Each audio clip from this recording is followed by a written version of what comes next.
Khalistan referendum ਦੇ ਹੱਕ ਵਿੱਚ ਵਾਸ਼ਿੰਗਟਨ ਡੀਸੀ ਵਿਖੇ ਕੱਢੀ ਗਈ ਵਿਸ਼ਾਲ ਕਾਰ ਰੈਲੀ। ਅਕਾਲੀ ਦਲ ਦੀ ਪੁਨਰ ਸੁਚੇਤੀ ਲਈ 3 ਰੋਜ਼ਾ ਵਿਚਾਰ ਗੋਸ਼ਟੀ ਦੀ ਹੋਈ ਸਮਾਪਤੀ। ਲੈਂਡ ਪੂਲਿੰਗ ਨੀਤੀ ਖਿਲਾਫ ਕਿਸਾਨਾਂ ਵੱਲੋਂ ਪੁੱਡਾ ਮੇਨ ਦਫ਼ਤਰ ਮੂਹਰੇ ਭਗਵੰਤ ਮਾਨ ਦਾ ਪੁਤਲਾ ਫੂਕ ਮੁਜ਼ਾਹਰਾ। Out of India, out of Tihar jail चो आई आवाज, बड़ाल जेल चो आई आवाज, लेकर रवांगे। ਪੰਜਾਬ ਦੀ ਆਜ਼ਾਦੀ ਲਈ ਚੱਲ ਰਹੇ ਰੈਫਰੈਂਡਮ ਦੇ ਹੱਕ ਵਿੱਚ ਵਿਸ਼ਾਲ ਕਾਰ ਰੈਲੀ ਸਮੂਹ ਗੁਰਦੁਆਰਾ ਪ੍ਰਬੰਧਕ ਕਮੇਟੀਆਂ ਅਤੇ ਪੰਥਕ ਜਥੇਬੰਦੀਆਂ ਦੇ ਸਹਿਯੋਗ ਦੇ ਨਾਲ ਵਾਸ਼ਿੰਗਟਨ ਡੀਸੀ ਵਿਖੇ ਕੱਢੀ ਗਈ। ਗੁਰਦੁਆਰਾ ਸਿੰਘ ਸਭਾ ਤੋਂ ਸ਼ੁਰੂ ਹੋਈ ਇਹ ਕਾਰ ਰੈਲੀ ਭਾਰਤੀ ਅੰਬੈਸੀ ਤੇ ਜਾ ਕੇ ਸਮਾਪਤ ਹੋਈ। ਇਸ ਮੌਕੇ ਸਿੱਖ ਆਗੂਆਂ ਨੇ ਖਾਲਿਸਤਾਨ ਦੀ ਮੰਗ ਨੂੰ ਦੁਹਰਾਉਂਦਿਆਂ ਖਾਲਿਸਤਾਨ जिंदाबाद ਦੇ ਨਾਰੇ ਲਾਏ। इंडियन ठगो करेंसी बढ़ के रहेगा, लेकर रवांगे। India out of, India out of. निजरा तेरे कातिल कौन? हिंदुस्तान हिंदुस्तान। खंडिया तेरे कातिल कौन? हिंदुस्तान हिंदुस्तान। ਦੱਸ ਦਈਏ ਕਿ 17 ਅਗਸਤ ਨੂੰ ਵਾਸ਼ਿੰਗਟਨ ਡੀਸੀ ਵਿਖੇ ਪੰਜਾਬ ਇੰਡੀਪੈਂਡੈਂਸ ਰੈਫਰੈਂਡਮ ਕਰਵਾਇਆ ਜਾ ਰਿਹਾ ਹੈ, ਜਿਸ ਦੇ ਚੱਲਦਿਆਂ Sikh coordination committee east coast, Shiromani Akali Dal Amritsar America, American gurdwara Prabandhak committee, Sikh youth of America, Dal Khalsa America, Baba Banda Singh Bahadur international Sikh society, Sikhs for justice, Doaba Sikh association, Sant Prem Singh Sikh cultural society ਅਤੇ ਸ਼ਹੀਦ ਕਰਤਾਰ ਸਿੰਘ ਸਰਾਭਾ ਸਪੋਰਟਸ ਕਲੱਬ ਦੇ ਸਹਿਯੋਗ ਦੇ ਨਾਲ ਖਾਲਿਸਤਾਨੀ ਝੰਡਿਆਂ ਨਾਲ ਵਿਸ਼ਾਲ ਕਾਰ ਰੈਲੀ ਬੜੇ ਹੀ ਉਤਸ਼ਾਹ ਦੇ ਨਾਲ ਕੱਢੀ ਗਈ। ਗੁਰੂ ਪਿਆਰੀ ਸਾਧ ਸੰਗਤ ਜੀ, ਜੋ 17 ਅਗਸਤ ਨੂੰ ਵਾਸ਼ਿੰਗਟਨ ਦੀ ਧਰਤੀ ਤੇ ਵੋਟਾਂ ਪੈ ਰਹੀਆਂ ਹਨ ਰੈਫਰੈਂਡਮ ਦੀਆਂ, ਉਸ ਦੀ ਸਪੋਰਟ ਵਿੱਚ ਸਿੱਖ ਸੰਗਤਾਂ ਜੋ ਆਪ ਜੋ ਚੜ੍ਹਦੀ ਕਲਾ ਜ਼ਮੀਰ ਵਾਲੇ ਸਿੰਘ ਹਨ, ਉਹ ਪਹੁੰਚੇ ਹੋਏ ਹਨ ਕਾਰ ਰੈਲੀ ਦੇ ਰੂਪ ਵਿੱਚ। ਸੋ ਇੱਥੇ ਅੰਬੈਸੀ ਦੇ ਸਾਹਮਣੇ ਆਪਣਾ ਮੁਲਕ ਜੋ ਅਸੀਂ ਆਜ਼ਾਦ ਕਰਾਉਣਾ ਹੈ, ਉਸ ਦੇ ਸਪੋਰਟ ਵਿੱਚ ਇੱਥੇ ਸਿੰਘ ਇਕੱਠੇ ਹੋਏ ਹਨ। ਸੋ ਅਸੀਂ ਦੱਸ ਦੇਣਾ ਚਾਹੁੰਦੇ ਹਾਂ ਕਿ ਜੋ ਇਹਨਾਂ ਦੇ ਟਾਊਟ ਬਟਾਊਟ ਹਨ, ਜੋ ਕਿ ਇਹਨਾਂ ਨੂੰ ਰਾਸ਼ਨ ਵੀ ਪਹੁੰਚਾਉਂਦੇ ਹਨ ਅਤੇ ਹੋਰ ਗੱਲਾਂ ਵੀ, ਅਸੀਂ ਉਹਨਾਂ ਟਾਊਟਾਂ ਨੂੰ ਵੀ ਜਾਣਦੇ ਹਾਂ, ਉਹਨਾਂ ਦਾ ਵੀ ਨੋਟਿਸ ਲਵਾਂਗੇ ਅਸੀਂ, ਜਿਹੜੇ ਕਿ ਕਹਿੰਦੇ ਹਨ ਕਿ ਅਸੀਂ ਵਿੱਚੋਂ ਤੁਹਾਡੇ ਨਾਲ ਹਾਂ, ਲੇਕਿਨ ਜਿਹੜੀਆਂ ਜ਼ਰੂਰਤਾਂ ਉਹਨਾਂ ਦੀਆਂ ਪੂਰੀਆਂ ਕਰਦੇ ਹਨ। ਸੋ ਖਾਲਸਾ ਜੀ, ਆਪਣੀਆਂ ਅੱਖਾਂ ਖੋਲੋ, ਆਉਂਦੀ ਜੋ ਆਜ਼ਾਦੀ ਦੀਆਂ ਵੋਟਾਂ ਹਨ ਉਸ ਵਿੱਚ ਵੱਧ ਚੜ੍ਹ ਕੇ ਵੋਟਾਂ ਪਾਓ। ਵਾਸ਼ਿੰਗਟਨ ਦੀ ਧਰਤੀ 'ਤੇ ਜੋ ਵੱਧ ਤੋਂ ਵੱਧ ਵੋਟਾਂ ਪੈਣਗੀਆਂ, ਫਿਰ ਤੁਹਾਡੀ ਆਜ਼ਾਦੀ ਦਾ ਜੋ ਸੰਘਰਸ਼ ਹੈ ਹੋਰ ਨੇੜੇ ਹੋ ਜਾਏਗਾ। ਸੋ ਇਹਨਾਂ ਗੱਲਾਂ ਨੂੰ ਯਾਦ ਰੱਖੋ, ਆਪਣੀਆਂ ਅੱਖਾਂ ਖੁੱਲ੍ਹੀਆਂ ਰੱਖੋ, ਜੋ ਤੁਹਾਡੇ ਵਿੱਚ ਹੀ ਵੜੇ ਹੋਏ ਹਨ ਲੇਕਿਨ ਗੱਲਾਂ ਹੋਰ ਕਰਦੇ ਹਨ ਔਰ ਕਮਾਈ ਕਿਤੇ ਹੋਰ ਖਾਂਦੇ ਹਨ।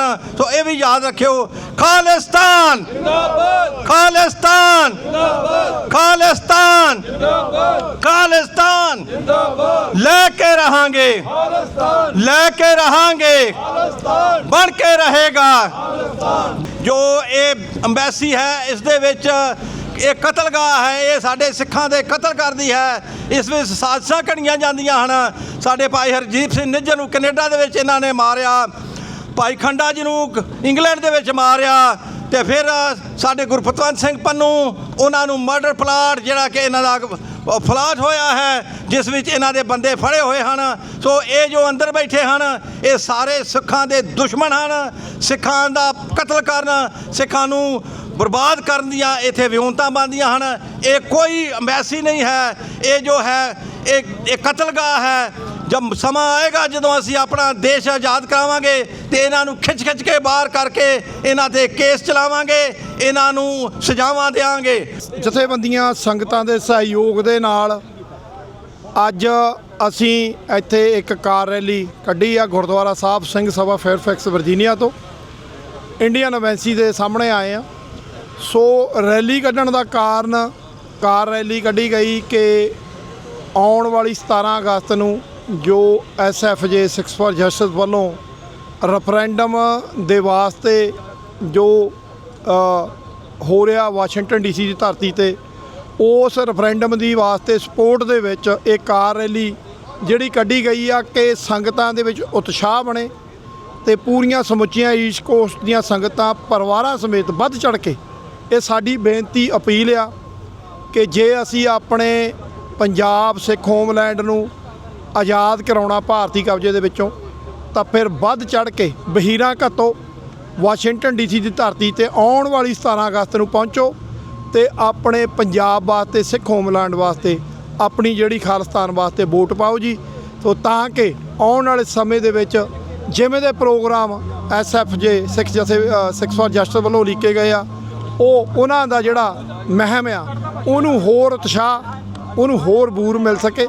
ਸੋ ਇਸ ਗੱਲ ਦੇ ਲਈ ਅੱਜ ਜਿੰਨੀਆਂ ਸੰਗਤਾਂ ਜੁੜੀਆਂ ਵੱਡੀ ਤਾਦਾਦ ਵਿੱਚ, ਸਾਰਿਆਂ ਦਾ ਦਿਲ ਦੀਆਂ ਗਹਿਰਾਈਆਂ ਤੋਂ ਧੰਨਵਾਦ। ਔਰ ਸਤਿਗੁਰਾਂ ਦੇ ਅਕਾਲ ਪੁਰਖ ਮਹਾਰਾਜ ਦੇ ਚਰਨਾਂ ਦੇ ਵਿੱਚ ਅਰਦਾਸ ਹੈਗੀ ਆ ਕਿ ਆਪਣੀ ਕੌਮ ਨੂੰ ਖੁੱਸਿਆ ਹੋਇਆ ਘਰ, ਉਹ ਪੰਜਾਬ, ਉਹ ਖਾਲਿਸਤਾਨ ਜਲਦ ਬਖਸ਼ਣ। ਸੋ ਇਹ ਸਤਿਗੁਰਾਂ ਦੇ ਚਰਨਾਂ ਦੇ ਵਿੱਚ ਅਰਦਾਸ ਆ। ਸੋ ਧੰਨਵਾਦ ਆ ਸਿੱਖ ਜਥੇਬੰਦੀਆਂ, ਸੰਗਤਾਂ ਦਾ, ਬੱਚਿਆਂ, ਭੈਣਾਂ, ਬੀਬੀਆਂ ਦਾ, ਜਿਨ੍ਹਾਂ ਵੱਧ ਚੜ੍ਹ ਕੇ ਇਸ ਰੈਲੀ ਦੇ ਵਿੱਚ ਪਹੁੰਚੇ। ਵਾਹਿਗੁਰੂ ਜੀ ਕਾ ਖਾਲਸਾ, ਵਾਹਿਗੁਰੂ ਜੀ ਕੀ ਫਤਿਹ। ਖਾਲਸਾ ਆਪਣੇ ਜਲਾਲ ਦੇ ਨਾਲ ਇੱਕ ਸੁੰਦਰ ਕਾਰ ਰੈਲੀ ਲੈ ਕੇ ਇੱਥੇ ਪਹੁੰਚਿਆ ਭਾਰਤੀ ਅੰਬੈਸੀ ਦੇ ਸਾਹਮਣੇ। ਔਰ ਅਸੀਂ ਇਹਨਾਂ ਨੂੰ ਕਹਾਂਗੇ ਕਿ ਜਾਗਦੀ ਜ਼ਮੀਰ ਵਾਲੇ ਸਿੱਖ ਜੋ ਨੇ, ਉਹ ਜਦੋਂ ਤੱਕ ਉਹਨਾਂ ਦੇ ਸਰੀਰ 'ਚ ਸਾਹ ਚੱਲਦੇ ਨੇ, ਅਸੀਂ ਇਹਨਾਂ ਨੂੰ ਦੱਸਦੇ ਰਵਾਂਗੇ, ਸ਼ੀਸ਼ਾ ਦਿਖਾਉਂਦੇ ਰਵਾਂਗੇ, ਇਹਨਾਂ ਦੇ ਕਾਲੀਆਂ ਕਰਤੂਤਾਂ ਦੱਸਦੇ ਰਵਾਂਗੇ। ਔਰ ਜਿਹੜੇ ਫ੍ਰੀ ਕੰਟਰੀ ਦੇ ਵਿੱਚ ਆ ਕੇ ਅਮਰੀਕਾ ਦੇ ਵਿੱਚ ਇਹ ਕਹਿਣਾ ਚਾਹੁੰਦੇ ਆ ਵੀ ਇਹ ਸਾਡੇ ਐਲਾਏ ਨੇ, ਅਮਰੀਕਾ ਦੇ ਐਲਾਏ ਕੋਈ ਨਹੀਂ ਹੈਗੇ। ਇਹ ਬਿਲਕੁਲ ਸ਼ੁਰੂ ਤੋਂ ਹੀ ਇਹਨਾਂ ਗਦਾਰੀਆਂ ਕੀਤੀਆਂ। ਗੰਗੂ ਦੀ ਔਲਾਦ ਆ, ਇਹਨਾਂ ਗੁਰੂ ਘਰ ਨਹੀਂ ਬਖਸ਼ਿਆ। ਅੱਜ ਇਹ ਅਮਰੀਕਨਾਂ ਦੇ ਵੀ ਨਹੀਂ ਹੋ ਸਕਦੇ। ਇਹ ਚਾਈਨਾ ਨਾਲ ਵੀ ਸੰਧੀਆਂ ਰੱਖਦੇ, ਰਸ਼ੀਆ ਦੇ ਨਾਲ ਵੀ ਸੰਧੀਆਂ ਰੱਖਦੇ ਆ। ਸੋ ਉਹੀ ਆਪਣਾ ਫਰਜ਼ ਪੂਰਾ ਕਰਨ ਆਏ ਹੋਏ ਆ। ਔਰ ਬਹੁਤ ਹੀ ਸੁੰਦਰ ਤਰੀਕੇ ਦੇ ਨਾਲ ਇੱਥੇ ਅੰਗਰੇਜ਼ੀ ਔਰ ਪੰਜਾਬੀ ਦੋਵਾਂ ਭਾਸ਼ਾਵਾਂ ਦੇ ਵਿੱਚ ਅਸੀਂ ਅੱਜ ਇਹਨਾਂ ਦਾ ਚਿਹਰਾ ਜਿਹੜਾ ਉਹ ਸਾਰੇ ਸਮੁੱਚੇ ਸੰਸਾਰ ਸਾਹਮਣੇ ਨੰਗਾ ਕੀਤਾ। ਵਾਹਿਗੁਰੂ ਜੀ ਕਾ ਖਾਲਸਾ, ਵਾਹਿਗੁਰੂ ਜੀ ਕੀ ਫਤਿਹ। ਅਸਲ 'ਚ ਸਾਡਾ ਸੰਘਰਸ਼ ਨਾ ਇੱਕ ਵਾਰੀ ਡੀਰੇਲ ਕੀਤਾ, ਇੰਡੀਅਨ ਸਟੇਟ ਨੇ ਇਹਨਾਂ ਨੂੰ 100 ਵਾਰੀ ਲੀਹਾਂ ਥੱਲੇ ਲਾਇਆ। ਇਹ ਇੱਕ ਵਾਰੀ ਆਦਤ ਪਈ ਝੁਕਣ ਦੀ ਤੇ ਅਗਲਿਆਂ ਫਿਰ ਥਾਂ ਥਾਂ ਤੇ ਝੁਕਾਇਆ ਇਹਨਾਂ। ਜੇ ਅਕਾਲੀ ਦਲ ਦੀ ਪੁਨਰ ਸੁਰਜੀਤੀ ਇਹੀ ਆ ਵੀ ਇੱਥੇ ਚਿਹਰੇ ਬਦਲ ਕੇ ਜਾਂ ਥੋੜਾ ਬਹੁਤਾ 19-21 ਦਾ ਢਾਂਚਾ ਥੱਲੇ ਕਰਕੇ ਤੇ ਆਪਣੇ ਆਪ ਨੂੰ ਰਜਿਸਟਰ ਅਸੀਂ ਦਿੱਲੀ ਜਾ ਕੇ ਕਰਵਾਉਣਾ ਆ, ਤੇ ਫਿਰ ਇਹ ਖੂਹ 'ਚੋਂ ਨਿਕਲ ਕੇ ਖਾਈ 'ਚ ਡਿੱਗਣ ਵਾਲੇ ਕੰਮ। ਅਕਾਲੀ ਦਲ ਦੀ ਪੁਨਰ ਸੁਰਜੀਤੀ ਦੇ ਵਿਧੀ ਵਿਧਾਨ ਤੇ ਨੀਤੀ ਸੰਬੰਧੀ ਵਿਸ਼ੇ ਨੂੰ ਮੁੱਖ ਰੱਖਦਿਆਂ ਅਕਾਲ ਕਾਲਜ ਕੌਂਸਲ ਮਸਤੂਆਣਾ ਸਾਹਿਬ ਵੱਲੋਂ ਸਿੱਖ ਜਥੇਬੰਦੀਆਂ ਦੇ ਸਹਿਯੋਗ ਨਾਲ ਮਸਤੂਆਣਾ ਸਾਹਿਬ ਸੰਗਰੂਰ ਵਿਖੇ 3 ਰੋਜ਼ਾ ਵਿਚਾਰ ਗੋਸ਼ਟੀ ਕਰਵਾਈ ਗਈ। ਆਖਰੀ ਦਿਨ ਵੀ ਬੁਲਾਰਿਆਂ ਅਤੇ ਸਰੋਤਿਆਂ ਨਾਲ ਭਰਪੂਰ ਰਿਹਾ, ਜਿਸ ਵਿੱਚ ਦੂਰੋਂ ਨੇੜਿਓਂ ਆਮ ਖਾਸ ਚਿਹਰੇ ਬੁਲਾਰਿਆਂ ਦੇ ਵਿਚਾਰ ਸੁਣਨ ਲਈ ਖਾਸ ਤੌਰ ਤੇ ਪਹੁੰਚੇ ਅਤੇ ਸ਼੍ਰੋਮਣੀ ਅਕਾਲੀ ਦਲ ਦਾ ਵੱਖ-ਵੱਖ ਸਮੇਂ ਹਿੱਸਾ ਰਹੇ ਵਿਚਾਰਕਾਂ ਨੇ ਅਕਾਲੀ ਦਲ ਦੀਆਂ ਖਾਮੀਆਂ ਉਜਾਗਰ ਕਰਕੇ ਦੱਸੀਆਂ। ਤੀਸਰੇ ਦਿਨ ਦੀ ਵਿਚਾਰ ਗੋਸ਼ਟੀ ਦੀ ਆਰੰਭਤਾ ਵੀ ਨਾਮ ਸਿਮਰਨ ਤੋਂ ਹੋਈ। ਉਪਰੰਤ ਡਾਕਟਰ ਗੁਰਵੀਰ ਸਿੰਘ ਨੇ ਗੋਸ਼ਟੀ ਦੇ ਮਨੋਰਥ ਸੰਬੰਧੀ ਆਏ ਪਤਵੰਤਿਆਂ ਨਾਲ ਸਾਂਝ ਪਾਈ। ਇਸ ਦੌਰਾਨ ਮੰਚ ਸੰਚਾਲਨ ਦੀ ਭੂਮਿਕਾ ਭਾਈ ਭੁਪਿੰਦਰ ਸਿੰਘ ਗਰੇਵਾਲ ਵੱਲੋਂ ਨਿਭਾਈ ਗਈ। ਬੁਲਾਰੇ ਵਜੋਂ ਸਰਦਾਰ ਹਰਪਿੰਦਰ ਸਿੰਘ ਕੋਟਕਪੁਰਾ ਅਤੇ ਪਰਮਜੀਤ ਸਿੰਘ ਮੰਡ ਦਲ ਖਾਲਸਾ ਨੇ ਕਿਹਾ ਕਿ ਜੇਕਰ ਅਕਾਲੀ ਦਲ ਦੀ ਪੁਨਰ ਸੁਰਜੀਤੀ ਕਰਨੀ ਹੈ ਤਾਂ ਦਿੱਲੀ ਤਖਤ ਦੀ ਜਗ੍ਹਾ ਅਧੀਨਗੀ ਸ੍ਰੀ ਅਕਾਲ ਤਖਤ ਸਾਹਿਬ ਦੀ ਕਬੂਲ ਕਰਨੀ ਪੈਣੀ ਹੈ। ਵੋਟ ਸਿਆਸਤ ਅਤੇ ਅਕਾਲੀ ਸਿਆਸਤ ਦਾ ਦਾਇਰਾ ਵੱਖ-ਵੱਖ ਰਹੇਗਾ। ਜੋ ਸਾਡੇ ਸੰਘਰਸ਼ ਦੀ ਇਸ 100 ਸਾਲ ਦੀ ਸਾਨੂੰ ਦਿਖਦੀ ਆ, ਉਹ ਇਹ ਆ ਕਿ ਅਕਾਲੀ ਦਲ ਨੇ ਹੌਲੀ-ਹੌਲੀ ਆਪਣਾ ਸੰਘਰਸ਼ ਪ੍ਰਭੂ ਸੱਤਾ ਤੋਂ, ਆਜ਼ਾਦੀ ਤੋਂ ਛੱਡ ਕੇ ਇਹਨੂੰ ਰਵਾਇਤਾਂ ਤੇ ਲਿਆਂਦਾ। ਤੇ ਜਦੋਂ ਤੁਸੀਂ ਆਪਣੇ ਸੰਘਰਸ਼ ਨੂੰ ਡੀਰੇਲ ਕੀਤਾ, ਇਸ ਅਕਾਲੀ ਦਲ ਨੇ ਜਿਸ ਚੀਜ਼ ਦੇ ਲਈ ਅਸਲ ਅਕਾਲੀ ਜਾਣੇ ਜਾਂਦੇ ਸੀ ਉਹਦੀ ਰੂਹ ਨਾਲ ਖਤਮ ਕੀਤੀ। ਤੇ ਸਿਆਣੇ ਜਿੰਨੇ ਵੀ ਸੰਘਰਸ਼ ਨਾਲ ਜੁੜੇ ਹੋਏ ਨੇ ਨਾ, ਇੱਥੇ ਬੈਠੇ ਨੇ, ਜਿੰਨਾ ਜੇਲਾਂ ਵੀ ਕੱਟੀਆਂ ਨੇ, ਉਹ ਇੰਡੀਅਨ ਸਟੇਟ ਦੀ ਇੱਕ ਫਿਤਰਤ ਨੂੰ ਸਮਝਦੇ ਨੇ। ਉਹ ਕਹਿੰਦੇ ਤੁਸੀਂ ਇਹਨਾਂ ਕਿ ਇੱਕ ਵਾਰੀ ਝੋਕੇ ਤੁਹਾਨੂੰ 100 ਵਾਰੀ ਹੋਰ ਝੁਕਾਉਣਗੇ। ਅਸਲ 'ਚ ਸਾਡਾ ਸੰਘਰਸ਼ ਨਾ ਇੱਕ ਵਾਰੀ ਡੀਰੇਲ ਕੀਤਾ, ਇੰਡੀਅਨ ਸਟੇਟ ਨੇ ਇਹਨਾਂ ਨੂੰ 100 ਵਾਰੀ ਲੀਹਾਂ ਥੱਲੇ ਲਾਇਆ। ਇਹ ਇੱਕ ਵਾਰੀ ਆਦਤ ਪਈ ਝੁਕਣ ਦੀ ਤੇ ਅਗਲਿਆਂ ਫਿਰ ਥਾਂ ਥਾਂ ਤੇ ਝੁਕਾਇਆ ਇਹਨਾਂ।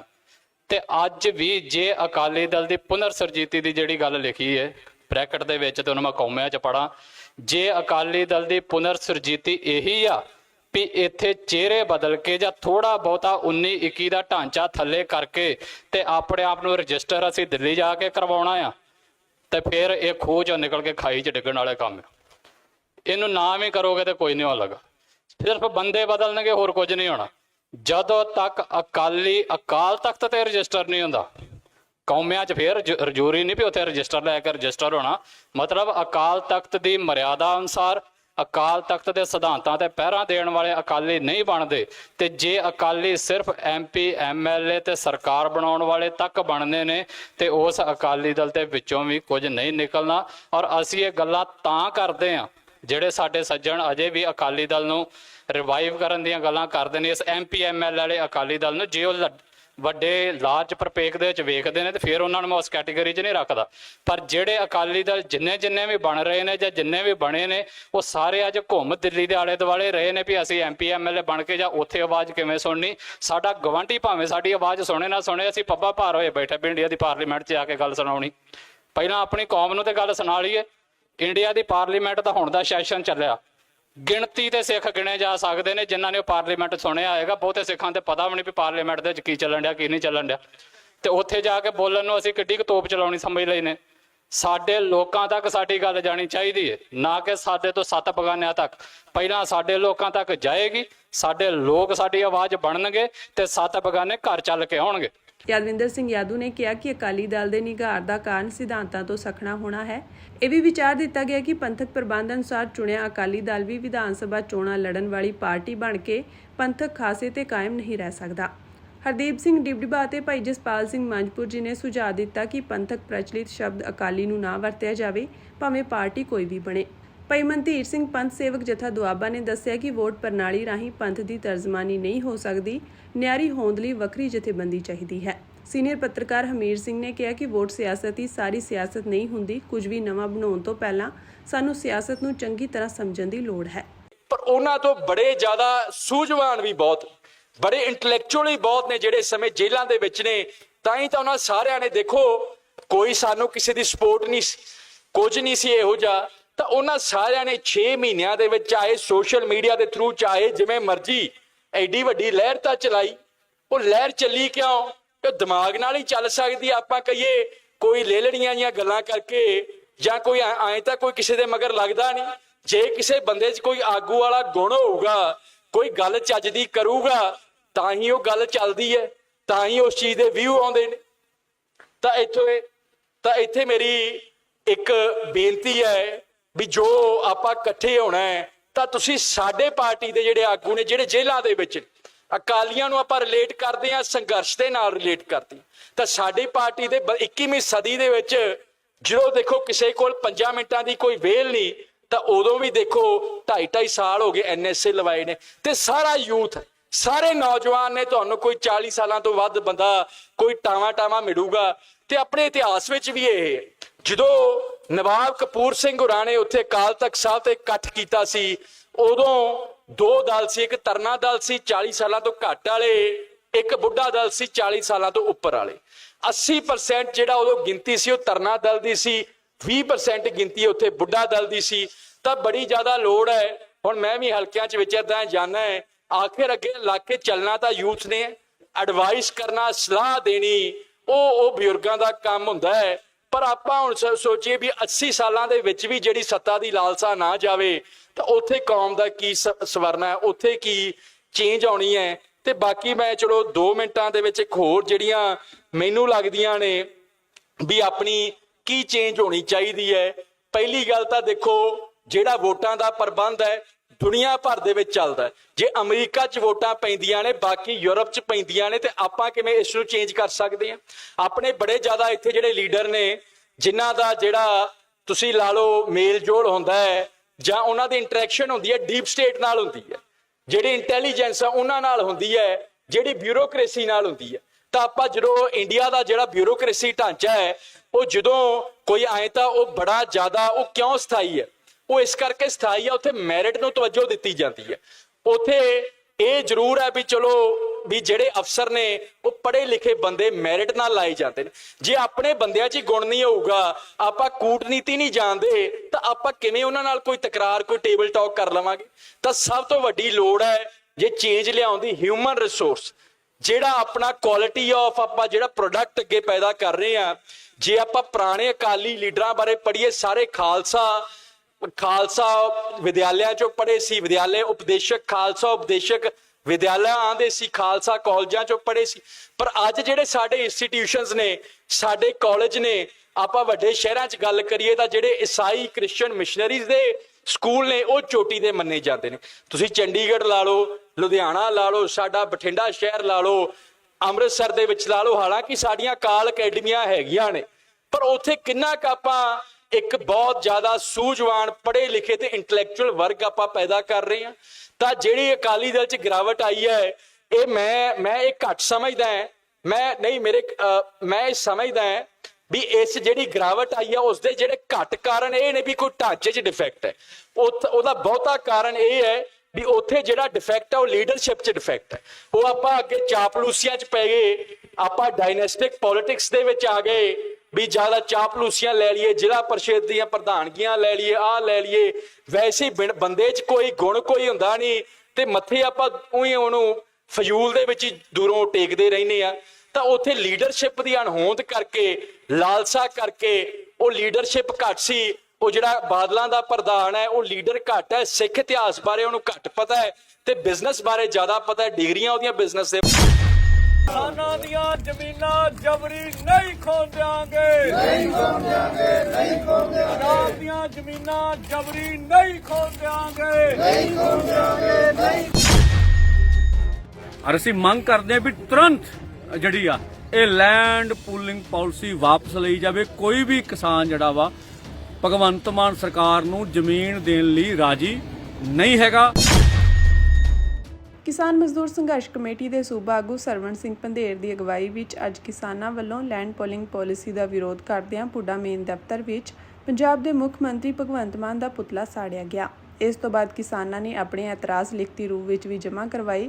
ਇਸ ਮੌਕੇ ਗੱਲ ਕਰਦਿਆਂ ਕਿਸਾਨ ਆਗੂ ਸਰਵਣ ਸਿੰਘ ਪੰਧੇਰ ਨੇ ਕਿਹਾ ਕਿ ਪੁੱਡਾ ਆਪਣੀ ਕਲੋਨੀ ਹਜੇ ਤੱਕ ਵਿਕਸਿਤ ਨਹੀਂ ਕਰ ਸਕਿਆ ਤੇ ਹੋਰ ਜ਼ਮੀਨਾਂ ਲੈਣ ਦੀ ਤਿਆਰੀ ਵਿੱਚ ਹੈ।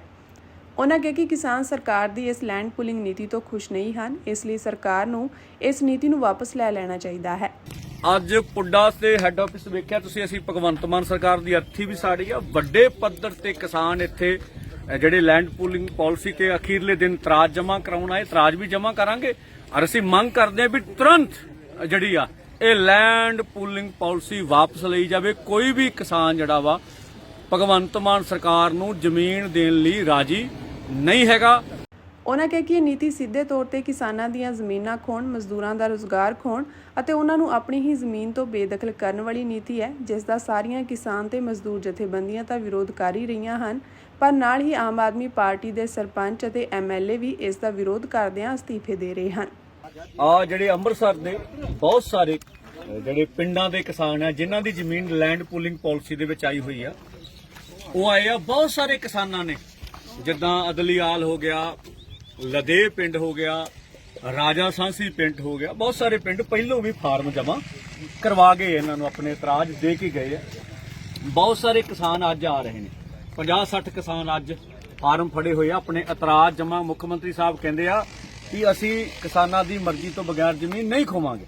ਚੰਗੀ ਗੱਲ ਹੈ ਤੇ ਅੱਜ ਇਤਰਾਜ਼ ਤਾਂ ਕਿਸਾਨਾਂ ਨੇ ਦੇ ਦਿੱਤੇ, ਇਸ ਕਰਕੇ ਤੁਰੰਤ ਪ੍ਰਭਾਵ ਨਾਲ ਲੈਂਡ ਪੂਲਿੰਗ ਪਾਲਿਸੀ ਵਾਪਸ ਲੈਣੀ ਚਾਹੀਦੀ। ਅੱਜ ਅਸੀਂ ਅੰਮ੍ਰਿਤਸਰ ਦੇ ਵਿੱਚ ਪੁੱਡਾ ਦਾ ਜਿਹੜਾ ਇਹ ਹੈੱਡ ਆਫਿਸ ਹੈ ਅੰਮ੍ਰਿਤਸਰ ਦੇ ਵਿੱਚ, ਜਿੱਥੇ ਇਤਰਾਜ਼ ਦੇਣ ਆਏ ਆ। ਇਸ ਕਰਕੇ ਸਰਕਾਰ ਨੂੰ ਕਹਿਣਾ ਚਾਹੁੰਦੇ ਆ ਵੀ ਤੁਰੰਤ ਲੈਂਡ ਪੂਲਿੰਗ ਪਾਲਿਸੀ ਵਾਪਸ ਲਈ ਜਾਵੇ।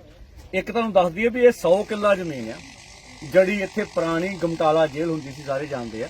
ਇਹਨੂੰ ਵਿਕਸਿਤ ਕਰ ਲਈ ਜ਼ਮੀਨ, ਇਹ ਲਗਭਗ ਲੈਂਡ ਪੂਲਿੰਗ ਪਾਲਿਸੀ ਲਾ ਲਓ ਹੁਣ। ਔਰ ਅੱਗੇ ਪ੍ਰਤਾਪਪੁਰ ਜੇਲ੍ਹ ਚਲੇਗੀ, ਲਗਭਗ ਹੁਣ ਮੈਂ ਪਤਾ ਕਰਾਇਆ 10-15% ਹੀ ਇੱਥੇ ਕੋਠੀਆਂ ਬਣੀਆਂ, ਪਲਾਟ ਵਿਕੇ ਹੋਏ ਆ। 8 ਸਾਲਾਂ ਵਿੱਚ 10-15% ਸਿਰਫ ਜਿਹੜੀ ਆ ਉਹ ਇੱਥੇ ਪਲਾਟ ਵਿਕਿਆ। 1 ਕਰੋੜ ਰੁਪਇਆ 200 ਗਜ ਦਾ ਪਲਾਟ 1 ਕਰੋੜ ਦਾ ਵਿਕਣਾ। ਇੱਥੇ ਗਾਹਕ ਹੀ ਕੋਈ ਨਹੀਂ ਹੈਗਾ। ਜੇ ਇਹਨੂੰ ਪੂਰਾ ਸਮਾਂ ਲਾ ਲਈਏ ਤੇ 40-50 ਸਾਲਾਂ 'ਚ ਇਹ ਕਲੋਨੀ ਵਿਕਸਿਤ ਹੋਣੀ ਆ। ਤੇ ਭਈ ਜਿਹੜੇ ਸਾਡੇ ਕਿਸਾਨ ਨੂੰ ਕਹਿੰਦੇ ਆ ਵੀ ਤੁਹਾਨੂੰ ਕਰੋੜਾਂ ਰੁਪਏ ਦਾਂਗੇ, 3 ਸਾਲ ਦਾ ਠੇਕਾ ਦੇਣਾ, ਮਗਰਲੇ 40 ਸਾਲ ਭਈ ਕਿਹੜਾ ਬੈਠਾ ਰਹੂਗਾ? ਜੇ ਪੁੱਡਾ ਆਪਦੀ ਕਲੋਨੀ ਵਿਕਸਿਤ ਕਰਕੇ ਸਮੇਂ ਸਿਰ ਨਹੀਂ ਵੇਚ ਸਕਿਆ ਤੇ ਹੋਰ ਕਲੋਨੀਆਂ ਕਿੱਥੋਂ ਵੇਚ ਲੂਗਾ? ਤਾਂ ਇਹ ਕਿਵੇਂ ਨਾ ਕਿਵੇਂ ਕਿਸਾਨਾਂ ਕੋਲ ਜ਼ਮੀਨ ਖੋਣ ਦੀ ਤਿਆਰੀ ਹੋ ਰਹੀ ਹੈ, ਜਿਹਦੇ ਵਿਰੋਧ ਵਿੱਚ ਪੰਜਾਬ ਦੀਆਂ ਸਾਰੀਆਂ ਜਥੇਬੰਦੀਆਂ, ਲਗਭਗ ਆਮ ਆਦਮੀ ਪਾਰਟੀ ਦੇ ਵਿੱਚ ਕੋਈ ਦਿਲ ਸਾਰਿਆਂ 'ਚ ਹੁੰਦੇ ਆ। ਕੋਈ ਸਰਪੰਚ ਬਣ ਜੇ, ਚੇਅਰਮੈਨ ਬਣ ਜੇ, 20 ਬੰਦੇ ਅਸਤੀਫਾ ਦੇ ਕੇ ਚਲੇ ਗਏ ਵੀ ਭਾਈ ਸਾਹਿਬ ਤੁਹਾਡੀ ਪਾਲਿਸੀ ਮਾੜੀ ਆ। ਉਹਨਾਂ ਨੂੰ ਪੰਜਾਬ ਦੇ ਲੋਕਾਂ ਦੀਆਂ ਭਾਵਨਾ ਦੀ ਕਦਰ ਕਰਨੀ ਚਾਹੀਦੀ ਹੈ ਵੀ ਜੇ ਲੋਕ ਨਹੀਂ ਚਾਹੁੰਦੇ ਜ਼ਬਰਦਸਤੀ ਜ਼ਮੀਨ ਨਾ ਖੋਈਏ। ਆਉਣ ਵਾਲੇ ਸਮੇਂ ਦੇ ਵਿੱਚ 11 ਨੂੰ ਵਿਸ਼ਾਲ ਮੋਟਰਸਾਈਕਲ ਮਾਰਚ ਕਰਾਂਗੇ। ਇਹਦੋਂ ਗਾਂ 20 ਨੂੰ ਜਲੰਧਰ ਦੇ ਵਿੱਚ ਵੱਡੀ ਮਹਾ ਰੈਲੀ ਹੋਊਗੀ। ਕੱਲ ਵੀ ਅਸੀਂ ਪੀਸੀ ਸੱਦ ਰਹੇ ਆ ਜਲੰਧਰ ਦੇ ਵਿੱਚ, ਸਾਡੀ ਕੇਐਮਐਮ ਦੀ ਮੀਟਿੰਗ ਹੋਣੀ ਆ ਤੇ ਉੱਥੇ ਕਿਸਾਨਾਂ ਮਜ਼ਦੂਰਾਂ ਦਾ ਇਕੱਠ ਵੀ ਸਾਡੀ ਜਥੇਬੰਦੀ ਵੱਲੋਂ ਕੀਤਾ ਜਾਊਗਾ। ਇਹੀ ਸਰਪੰਚ ਸਾਹਿਬ ਨੇ ਅਦਲੀਆਲ ਦੇ ਜਿਹੜੇ ਚੰਡੀਗੜ੍ਹ ਆਪਣਾ ਇਤਰਾਜ਼ ਜਮ੍ਹਾਂ ਕਰਾਉਣ ਗਏ ਸੀ, ਪਰ ਉਹਨਾਂ ਨੂੰ ਧੱਕੇ ਮਾਰ ਕੇ ਕੱਢਿਆ, ਆਪਦੀ ਵੀਡੀਓ ਪਾ ਕੇ ਉੱਥੋਂ ਆਏ ਸੀ ਵੀ ਇਹ ਠੀਕ ਨਹੀਂ ਕਰ ਰਹੀ ਆਮ ਆਦਮੀ ਪਾਰਟੀ। ਤੋਂ ਇਸ ਕਰਕੇ ਅਸੀਂ ਚਾਹਾਂਗੇ ਪੰਜਾਬ ਦੇ ਲੋਕਾਂ ਨੂੰ ਜਿਹੜਾ ਭਰਮ ਫੈਲਾਇਆ ਜਾ ਰਿਹਾ ਨਾ, ਤੋਲੇ ਨੰਗਲ 'ਚ ਕੋਈ ਕਿਸਾਨ ਕਹਿੰਦੇ ਸੁਣेंगे ਵੀ ਪਾਲਿਸੀ ਵਾਪਸ ਲੈ ਲਈ ਆ, ਇਹ ਨਹੀਂ ਹੈਗਾ। ਪਾਲਿਸੀ ਹਜੇ ਜਿਉਂ ਦੀ ਤਿਉਂ ਆ। ਇਸ ਕਰਕੇ ਕਿਸਾਨ ਨਾ ਸਮਝਣ, ਕਿਸਾਨਾਂ ਨੂੰ ਸਰਕਾਰ ਗੁੰਮਰਾਹ ਕਰ ਰਹੀ ਆ। ਸੰਘਰਸ਼ ਤੋਂ ਬਗੈਰ ਇਹ ਪਾਲਿਸੀ ਵਾਪਸ ਨਹੀਂ ਹੋਣੀ। ਕਿਸੇ ਕੀਮਤ ਤੇ ਪੰਜਾਬ ਦੀਆਂ ਜ਼ਮੀਨਾਂ ਧੱਕੇ ਨਾਲ ਅਸੀਂ ਖੋਣ ਨਹੀਂ ਦਿਆਂਗੇ।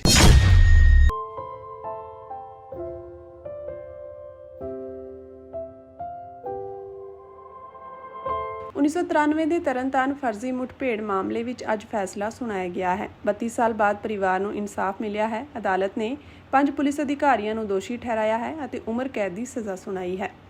ਦੱਸ ਦਈਏ ਕਿ ਇਸ ਮਾਮਲੇ ਵਿੱਚ 10 ਪੁਲਿਸ ਅਧਿਕਾਰੀਆਂ ਨੂੰ ਮੁਲਜ਼ਮ ਠਹਿਰਾਇਆ ਗਿਆ ਸੀ, ਪਰ ਇਹਨਾਂ ਵਿੱਚੋਂ 5 ਦੀ ਇਹਨਾਂ 32 ਸਾਲਾਂ ਦੌਰਾਨ ਮੌਤ ਹੋ ਚੁੱਕੀ ਹੈ। ਦੱਸ ਦਈਏ ਕਿ ਇਹਨਾਂ ਪੁਲਿਸ ਮੁਲਾਜ਼ਮਾਂ ਵੱਲੋਂ 2 ਨੌਜਵਾਨਾਂ ਨੂੰ 1993 ਵਿੱਚ ਜਬਰਨ ਚੁੱਕਿਆ ਗਿਆ ਅਤੇ ਕਤਲ ਕਰ ਦਿੱਤਾ ਗਿਆ। ਇਸ ਮੌਕੇ ਪਰਿਵਾਰ ਦਾ ਕਹਿਣਾ ਹੈ ਕਿ ਇਨਸਾਫ ਮਿਲਣ ਵਿੱਚ 32 ਸਾਲ ਦਾ ਸਮਾਂ ਲੱਗ ਗਿਆ, ਜਿਸ ਕਾਰਨ ਅੱਧੇ ਦੋਸ਼ੀਆਂ ਨੂੰ ਸਜ਼ਾ ਨਹੀਂ ਮਿਲ ਸਕੀ, ਪਰ ਹੁਣ ਬਾਕੀ ਰਹਿੰਦੇ ਦੋਸ਼ੀਆਂ ਨੂੰ ਸਜ਼ਾ ਮਿਲਣ ਤੇ ਸਾਨੂੰ ਕੁਝ ਹੱਦ ਤੱਕ ਇਨਸਾਫ ਮਿਲ ਗਿਆ ਹੈ। ਪੰਜਾਬ ਸਰਕਾਰ ਮੁਰਦਾਬਾਦ, ਪੰਜਾਬ ਸਰਕਾਰ ਮੁਰਦਾਬਾਦ।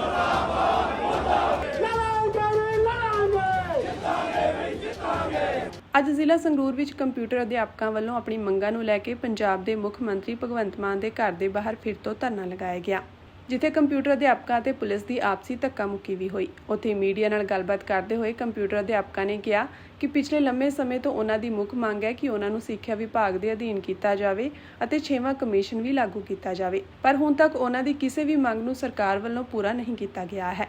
ਸਾਡੀਆਂ ਸਾਨੂੰ 20 ਸਾਲਾਂ ਤੋਂ ਮੁੱਖ ਮੰਤਰੀ ਮਤਲਬ ਇਹਨਾਂ ਵੱਲੋਂ ਸਾਨੂੰ ਸਰਕਾਰਾਂ ਵੱਲੋਂ ਸਿਰਫ ਲਾਰੇ ਹੀ ਮਿਲੇ ਆ।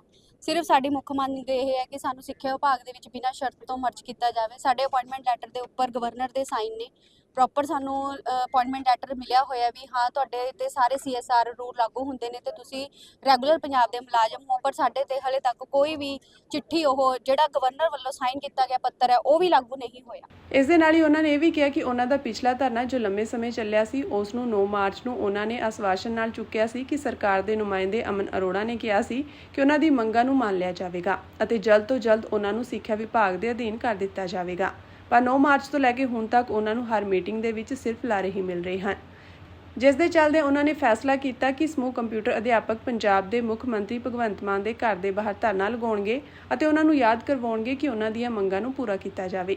ਲੰਬਾ ਸਮਾਂ ਜੀ ਪੰਜਾਬ ਸਰਕਾਰ ਤੋਂ ਨਿਰਾਸ਼ ਹੋ ਕੇ ਸਾਨੂੰ ਬਾਰ-ਬਾਰ ਰੈਲੀਆਂ, ਧਰਨੇ, ਪ੍ਰਦਰਸ਼ਨ ਕਰਨੇ ਪੈ ਰਹੇ। ਸਰਕਾਰ ਦੇ ਭੁਲੇਖੇ ਜਾ ਕੇ ਵੀ ਅਸੀਂ ਮੋਰਚਾ ਚੱਕ ਦਈਏ, ਭੁੱਖ ਹੜਤਾਲ ਮੋਰਚਾ ਚੱਕ ਦਈਏ, ਥੋੜਾ ਕੰਮ ਕਰ ਦਾਂਗੇ। 5 ਮਹੀਨੇ ਹੋ ਗਏ, 9 ਮਾਰਚ ਨੂੰ ਚੱਕਿਆ ਸੀਗਾ ਇਹਨਾਂ ਤੇ ਅਸੀਂ ਭਰੋਸੇ ਆਏ ਤੇ ਉਦੋਂ ਬਾਅਦ ਅਣਗਿਣਤ ਮੀਟਿੰਗਾਂ ਹੋ ਗਈਆਂ, ਮੀਟਿੰਗਾਂ ਦੇ ਕੇ ਮੁੱਕਰ ਜਾਂਦੇ ਆ।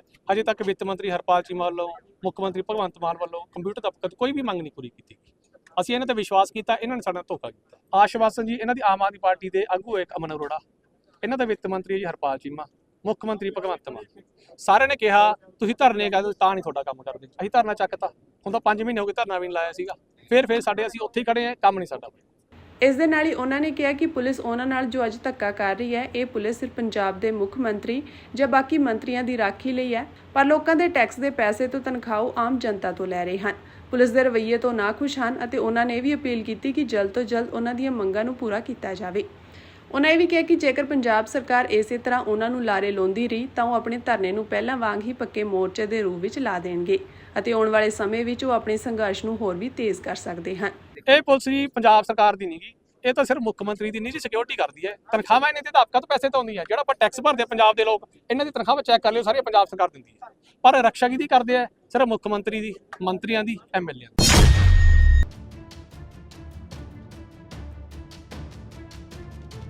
ਸ਼੍ਰੀ ਅਕਾਲ ਤਖਤ ਸਾਹਿਬ ਦੇ ਕਾਰਜਕਾਰੀ ਜਥੇਦਾਰ ਅਤੇ ਤਖਤ ਸ਼੍ਰੀ ਕੇਸਗੜ੍ਹ ਸਾਹਿਬ ਦੇ ਜਥੇਦਾਰ ਗਿਆਨੀ ਕੁਲਦੀਪ ਸਿੰਘ ਅੜਗਾਜ ਦੀ ਅਗਵਾਈ ਵਿੱਚ ਵੱਖ-ਵੱਖ ਪੰਥਕ ਅਤੇ ਧਾਰਮਿਕ ਮਾਮਲੇ ਵਿਚਾਰਾਂ ਲਈ ਸਕੱਤਰੇਤ ਸ਼੍ਰੀ ਅਕਾਲ ਤਖਤ ਸਾਹਿਬ ਵਿਖੇ ਪੰਜ ਸਿੰਘ ਸਾਹਿਬਾਨਾਂ ਦੀ ਇਕੱਤਰਤਾ 6 ਅਗਸਤ ਨੂੰ ਸਵੇਰੇ 9 ਵਜੇ ਹੋਵੇਗੀ। ਇਸ ਸੰਬੰਧੀ ਜਾਣਕਾਰੀ ਦਿੰਦਿਆਂ ਸਕੱਤਰੇਤ ਸ਼੍ਰੀ ਅਕਾਲ ਤਖਤ ਸਾਹਿਬ ਦੇ ਇੰਚਾਰਜ ਬਗੀਚਾ ਸਿੰਘ ਨੇ ਦੱਸਿਆ ਕਿ 6 ਅਗਸਤ ਨੂੰ ਹੋਣ ਵਾਲੀ ਪੰਜ ਸਿੰਘ ਸਾਹਿਬਾਨਾਂ ਦੀ ਇਕੱਤਰਤਾ ਵਿੱਚ ਪੰਜਾਬ ਕੈਬਨਿਟ ਮੰਤਰੀ ਹਰਜੋਤ ਸਿੰਘ ਅਤੇ ਭਾਸ਼ਾ ਵਿਭਾਗ ਦੇ ਡਾਇਰੈਕਟਰ ਜਸਵੰਤ ਸਿੰਘ ਨੂੰ ਵੀ ਪੇਸ਼ ਹੋਣ ਲਈ ਆਖਿਆ ਗਿਆ ਹੈ ਅਤੇ ਦੋਵਾਂ ਨੂੰ ਈਮੇਲ ਰਾਹੀਂ ਜਾਣਕਾਰੀ ਭੇਜ ਦਿੱਤੀ ਗਈ ਹੈ।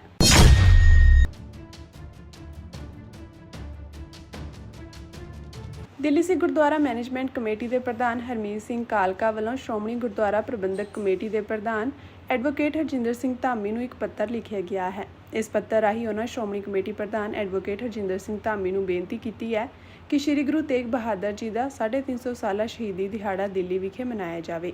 ਉਹਨਾਂ ਕਿਹਾ ਕਿ ਸ਼ਹੀਦੀ ਸਮਾਗਮਾਂ ਨੂੰ ਇਕਜੁੱਟ ਹੋ ਕੇ ਮਨਾਉਣ ਦੀ ਪਿਰਤ ਸ਼ੁਰੂ ਕੀਤੀ ਜਾਵੇ।